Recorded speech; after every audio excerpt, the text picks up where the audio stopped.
তাৰ 10%ও সঁচা নহয় আৰু মই ইমান দিনে একো মাত মাতিব পৰা নাই কাৰণ ইমান হেৰেছমেণ্ট ইমান মেণ্টেল হেৰেছমেণ্ট যোনটো কেতিয়াও মই ভাবাই নাছিলো হ'ব বুলি সেইখিনি মই পাৰ কৰিব লগা হৈছে মেণ্টেলি প্ৰস্তুত নাছিলো কোনো ধৰণৰ কথা ক'বলৈ বা কিবা ষ্টেটমেণ্ট দিবলৈ সেইটো কাৰণে 7 দিন মই যেনে কটালো কিন্তু এতিয়া জোখতকৈ বহুত বেছি অপপ্ৰচাৰ চলিছে বহুত ধৰণে মোক সাঙুৰ খুৱাইছে বিভিন্ন ক্ষেত্ৰত ন্যায়ালয়ে মোক দুখী কৰা আগতে নিউজ মিডিয়াই মোক দুখী কৰি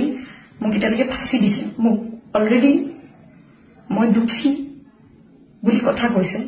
আৰু বহুত ধৰণৰ নিউজ বিভিন্ন ধৰণৰ নিউজ য'ত মোৰ কেছটো ট্ৰেডিঙৰ ওপৰত আছিলে কিন্তু এটা কেছটো অকল মোৰ ওপৰত হৈ গ'ল আজি ফাইনেলি বহুত দিনৰ পিছত সাহস কৰি মই সাৰেণ্ডাৰ কৰিব ওলাইছো মই ফুল কোঅপাৰেট কৰিম পুলিচৰ লগত ইমান দিনে কৰিব পৰা নাছিলো মই পলাই ক'তো থকা নাই মই লুকাই আছিলো অকণমান মই পৰা নাছিলো সহ্য কৰিবলৈ ইমান সহজ নহয় নিউজ এটা শুনি থকা বা নিউজ এটা কৰি থাকিলে যি মন যায় তাকে কৈ আছে কোনো ধৰণৰ তথ্য নোহোৱাকে কথা কৈ আছে মই ভাবিছিলো ইমানখিনি কেতিয়াও নিউজ মিডিয়াই নকৰে ইমান তথ্য নথকাকে ইমান নিউজ নবজায় কিন্তু আজি নিউজৰ মিডিয়াৰ ফলত মই আজি দুখী গোটেই মানুহৰ আগত মোৰ মান সন্মান মোৰ মা